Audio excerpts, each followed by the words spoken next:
살다 보면 이런 순간들이 있죠. 분명 나는 진심을 다해서 이야기를 했는데 마치 벽에 대고 말하는 느낌을 받을 때가 있어요. 특히 가까운 가족이나 오래 알고 지낸 친구일수록 더 그런 일이 자주 일어나죠. 내가 한 말은 별거 아닌 것처럼 흘려듣다가 다른 누군가가 똑같은 이야기를 했을 때는 마치 처음 듣는 것처럼 감동받고 행동까지 바뀌는 걸 보면 참 당황스럽고 마음이 허탈해질 때가 있어요. 그러다 보면 점점 말수가 줄어들고 나중엔 차라리 아무 말도 안 하자는 생각까지 들게 되죠. 이럴 때 우리가 던지는 질문은 하나예요. 도대체 왜 내 말은 무시당하는 걸까? 오늘 오디오북에서는 그런 사람들, 그러니까 내 말은 무시하면서 남 말에는 귀를 쫑긋 세우는 사람들의 심리와 행동에 대해 깊이 있게 이야기해 보려고 해요. 단순히 얄밉, 속상하다로 끝내기보다는 그 이면에는 어떤 감정과 사고방식이 숨어 있는지, 그리고 우리가 그런 상황에서 어떤 자세를 가지면 덜 상처받고 더 건강하게 관계를 이어갈 수 있을지를 함께 고민해보는 시간이 되었으면 해요. 10가지 이야기로 구성된 오늘의 콘텐츠는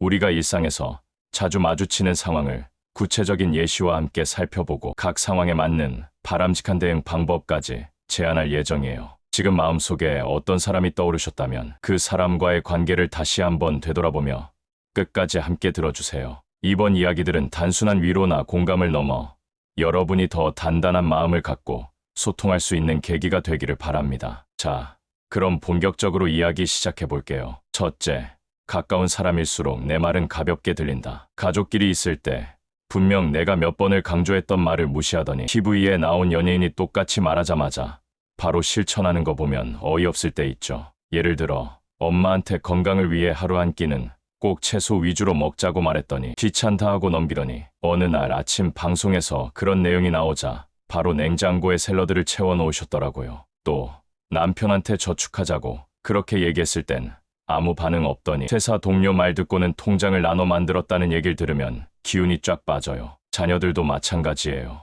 엄마가 하는 말은 잔소리로 듣다가 학원 선생님이 똑같이 말하면 그제서야 열심히 하겠다고 하죠. 왜 이럴까요? 가까운 사람일수록 익숙함에 무뎌지기 때문이에요. 늘 곁에 있는 사람의 말은 늘 들리던 소리로 받아들이는 경향이 있거든요. 그리고 관계 안에서 이미 익숙해진 감정의 거리감 때문에 그 말의 무게를 덜 느끼게 되는 거예요. 이럴 때 우리가 할 수 있는 바람직한 방법은 억지로 그 사람을 바꾸려 애쓰기보다 내 표현 방식을 조금씩 바꿔보는 거예요. 예를 들어 같은 말을 해도 상황이나 분위기를 바꿔서 혹은 질문을 던지는 형식으로 부드럽게 전해보는 거죠. 그리고 무엇보다도 내 말이 가볍게 여겨졌다고 해서 내 마음까지 가볍다고 착각하지 않는 게 중요해요. 진심은 결국 전해지게 돼 있으니까요. 둘째, 조언을 들을 준비가 안 된 사람은 누구 말도 안 듣는다. 상대방이 내 말을 듣지 않는 이유는 단순히 내 말이 틀려서가 아니라 그 사람이 아직 조언을 받아들일 준비가 안 돼 있어서일 수 있어요. 예를 들어 친구가 연애 문제로 고민할 때 분명 상대가 진심으로 대하는 사람이 아니라는 게 보이는데도 얘기하면 너는 내 입장이 아니니까 몰라 하면서 무시하는 경우 있잖아요. 또 동료가 계속해서 반복되는 실수로 힘들어할 때 건설적인 피드백을 주면 오히려 그렇게 쉬운 줄 알아? 하며 방어적으로 반응할 때도 있어요. 혹은 부모님께 스마트폰 사용 줄이자고 말했을 때 내가 뭘 안다고 그래 하면서 무시하는 반응도 흔하죠. 이럴 땐 우리가 아무리 좋은 의도로 말을 해도 그 사람의 마음 문이 닫혀 있다면 아무 소용이 없어요. 말은 마음이 열릴 때 들어오는 거니까요. 그래서 바람직한 방법은 그 사람이 준비될 때까지 기다리는 지혜를 가지는 거예요. 무작정 설득하려 하지 말고 그 사람이 스스로 자신의 문제를 인식하고 입을 열 때까지 기다려주는 거죠. 진심은 타이밍이 맞아야 전달되는 법이에요. 때론 말보다는 함께 있어주는 묵묵함이 더 큰 힘이 되기도 해요. 셋째, 내 말에 신뢰가 쌓이지 않았을 수도 있다. 사람들이 내 말을 잘 듣지 않는 이유 중 하나는 평소 내 말과 행동 사이의 일관성이 부족했기 때문일 수 있어요. 예를 들어 항상 건강이 중요하다고 말하면서도 정작 본인은 자주 야식을 먹고 운동은 하지 않는다면 주변 사람들도 그런 말을 가볍게 받아들일 수 있어요. 또 자녀에게 스마트폰 사용 줄이라고 하면서도 본인이 계속 폰만 들여다보고 있다면 그 조언이 진심이어도 공감받기 어려울 수 있죠. 또는 친구에게 소비를 줄이자고 조언하면서도 명품 쇼핑을 자주 한다면 말만 번지르르 하네라는 생각이 들 수도 있어요. 이럴 때 바람직한 방법은 내가 하고 있는 말과 실제 행동이 얼마나 일치하는지를 돌아보는 거예요. 말이 진심으로 전달되려면 그 말이 삶의 태도와 일관되어야 하거든요. 진심은 결국 행동을 통해 신뢰로 쌓이게 되고 그 신뢰가 있어야 말의 무게도 실리는 법이에요. 상대가 내 말을 듣지 않을 때 그걸 단순히 서운해하기보다 나 스스로 얼마나 신뢰를 줄 수 있는 태도를 지니고 있었는지를 점검해보는 것도 중요해요. 넷째, 남의 말이 더 새로워 보이는 심리가 있다. 같은 내용이라도 내가 하면 그 얘기 또야가 되는데 남이 하면 그런가 하고 귀를 기울이는 사람이 있어요. 예를 들면 내가 친구한테 걔 조심하는 게 좋을 거야 라고 여러 번 말했을 때는 무시하더니 다른 친구가 한마디 하자 바로 연락 끊는 걸 보면 황당하죠. 또 직장 상사에게 이 방식은 위험합니다라고 말해도 흘려듣다가 외부 컨설턴트가 같은 말을 하니까 회의 방향을 바꿔버리는 경우도 있어요. 혹은 자녀가 엄마의 학습 조언은 무시하다가 유튜버 말은 열심히 받아 적는 걸 보면 참 허탈하죠. 이런 현상은 신선함의 착각 때문이에요. 익숙한 사람의 말은 자꾸 들었던 말처럼 느껴지고 새로운 사람의 말은 특별하고 신뢰감 있게 느껴지는 거죠. 그 말이 맞고 틀리고의 문제가 아니라 얼마나 새롭고 신선하게 들리느냐가 사람의 귀를 움직이게 하는 요소가 되기도 해요. 이럴 때 우리가 취할 수 있는 바람직한 방법은 내 말의 내용을 다양하게 포장해보는 거예요. 말의 핵심은 같더라도 사례나 표현 방식을 바꾸면 듣는 사람 입장에서는 새롭게 들릴 수 있거든요. 그리고 너무 억울해하지 마세요. 결국 시간이 지나면 누가 먼저 얘기했는지 기억하는 사람은 없지만 그 말이 필요한 순간에 곁에 있어준 사람은 기억하게 되어 있으니까요. 다섯째, 자존심 때문에 내 말은 안 들으려는 경우 상대가 내 조언을 받아들이지 않는 이유가 단순한 정보의 문제가 아니라 자존심 때문일 때도 많아요. 특히 나보다 연하이거나 경험이 부족하다고 생각하는 사람에게서 조언을 들으면 괜히 자신이 낮아지는 것 같아 받아들이기 어려워하는 경우죠. 예를 들면 동료에게 이렇게 하면 더 수월해질 거야 라고 이야기했더니 내가 이 일을 몇 년 했는데 내가 뭘 알아라고 쏘아붙이는 경우가 있어요. 또 자녀가 부모에게 스마트폰 중독을 이야기하면 넌 아직 세상을 몰라라며 말을 끊어버리는 것도 자존심이 발동한 거죠. 이럴 땐 상대의 감정을 먼저 이해해주는 태도가 필요해요. 내 말이 틀리지 않았어도 그 사람의 자존심을 건드리지 않도록 말의 순서를 바꾸거나 내가 배운 방식이라고 소개하면서 조심스럽게 전하는 게 좋아요. 진심은 무조건 솔직하다고 전달되는 게 아니라 상대의 감정을 배려하면서 표현할 때 오히려 더 진하게 전해질 수 있어요. 여섯째, 말보다 행동으로 보여줘야 할 때도 있다. 어떤 사람들은 말로 100번 설명해도 전혀 귀 기울이지 않다가 실제로 눈앞에서 무언가를 보거나 경험해야 비로소 받아들이는 경우가 있어요. 예를 들어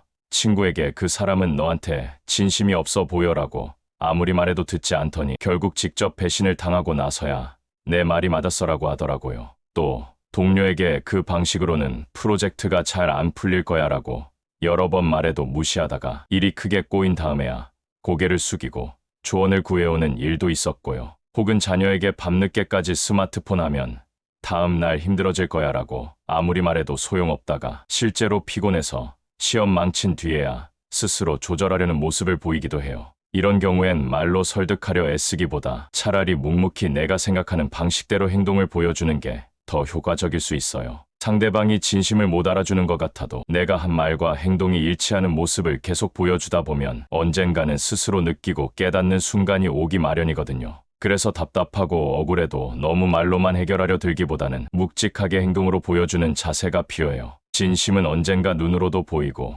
마음으로도 전해질 테니까요. 일곱째, 자기 합리화에 빠져 내 말은 무시하는 사람들. 어떤 사람들은 이미 마음속에 결론을 정해놓고 있어서 다른 사람의 조언이나 의견은 그저 듣는 신용만 하고 자기 식대로 해버리는 경우가 많아요. 예를 들어 친구가 연애 문제로 힘들다며 하소연을 하길래 그 관계는 오래 가기 힘들어 보여라고 조심스럽게 말했더니 오히려 넌 내 입장을 몰라라며 상처를 받더라고요. 또 가족이 무리하게 사업을 벌이려 하길래 조금 더 준비하고 시작하는 게 좋지 않을까라고 말했더니 내가 뭘 알아? 하면서 내 말을 완전히 무시하는 상황도 있었어요. 혹은 직장 동료에게 이번 일은 팀장과 상의하고 하는 게 낫겠다고 조언했더니 그 사람은 날 이해 못해라고 자기만의 해석으로 넘겨버리더라고요. 이런 사람들은 사실 내 말이 틀렸다고 생각하는 게 아니라 자기 마음속에서 이미 하고 싶은 방향이 정해져 있어서 그걸 방해받기 싫어하는 거예요. 결국 자기 결정이 실패하더라도 어쩔 수 없는 일이었다는 식으로 자기 합리화를 하면서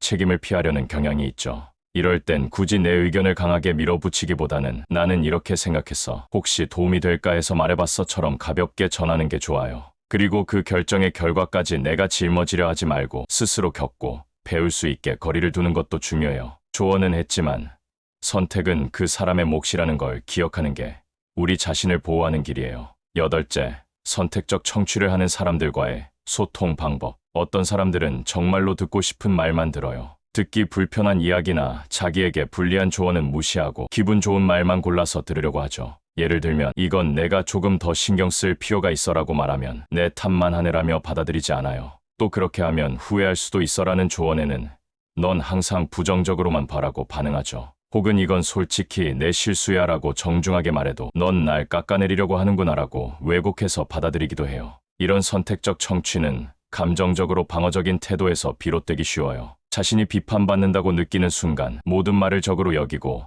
방어 태세로 들어가 버리니까요. 이럴 때는 말의 내용을 직접적으로 전달하기보다는 질문형으로 유도하는 게 좋아요. 예를 들어 혹시 이런 방향도 생각해 본 적 있어? 라고 물어보면 상대가 스스로 판단하게 되고 방어심도 줄어들어요. 또 때로는 피드백을 받기 좋은 타이밍을 기다리는 것도 필요하죠. 아무리 좋은 말이라도 듣는 사람이 준비가 안 되어 있으면 그저 불편한 소리로만 들릴 수 있으니까요. 아홉째, 주변 평판에 민감한 사람일수록 남의 말을 더 신뢰한다. 주변의 시선을 너무 의식하는 사람들은 내가 아무리 진심으로 이야기해도 내 말은 가볍게 넘기고 평판이 좋은 사람이나 권위 있는 사람의 말만 귀하게 여겨요. 예를 들어 부모가 자녀에게 이번 학원은 내 스타일이 아닐 수도 있어라고 말해도 자녀는 친구 엄마가 추천한 학원은 무조건 좋다고 생각하고 등록해버리는 경우도 있죠. 또 내가 몇 년이나 함께 일한 동료에게 이 방향은 좀 더 생각해보자고 해도 TV에서 유명한 전문가가 했다는 말 한마디에 바로 결정이 뒤바뀌기도 해요.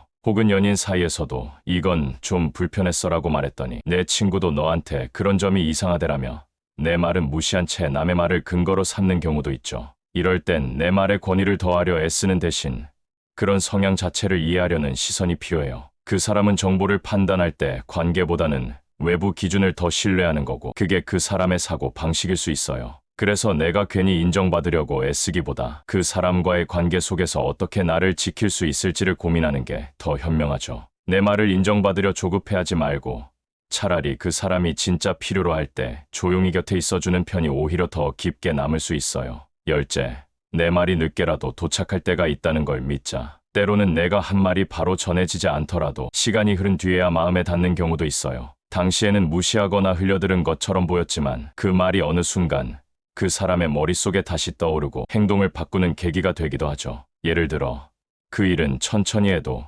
괜찮아라고 말했을 때는 들은 척도 안 했던 친구가 몇 달 뒤에 그때 내 말이 맞았어라며 고마워하는 순간이 오기도 하고요. 또는 지금은 힘들어 보여도 분명 나아질 거야라고 했을 때는 냉소적인 반응을 보였던 사람이 훗날 나에게 조용히 감사 인사를 건네는 경우도 있어요. 혹은 자녀가 부모의 말을 듣는 척만 하다가 어느 순간 그 말대로 행동하기 시작하는 걸 보면 아, 진심은 결국 닿는구나 싶은 순간이 오죠. 이럴 때 우리가 기억해야 할 건 진심은 당장 반응이 없어 보여도 절대 사라지지 않는다는 거예요. 말을 했다는 사실보다 진심을 품고 그 사람을 바라봤던 시간들이 결국 남는다는 걸 믿는 게 중요해요. 내 말은 당장 무시당했을 수 있지만 언젠가 조용히 마음을 울릴 수 있다는 걸 잊지 마세요. 오늘 이야기 어떠셨나요? 우리가 전하고 싶은 말이 무시당하거나 가볍게 흘려지는 경험은 누구에게나 한 번쯤은 있는 일이에요. 특히 내가 아끼는 사람일수록 더 속상하고 더 상처가 되곤 하죠. 하지만 오늘 나눈 10가지 이야기처럼 그 이면에는 단순히 무관심이 아닌 다양한 이유와 감정이 숨어 있을 수 있다는 걸 알게 되면 그 사람을 조금은 더 이해할 수 있게 되고 무엇보다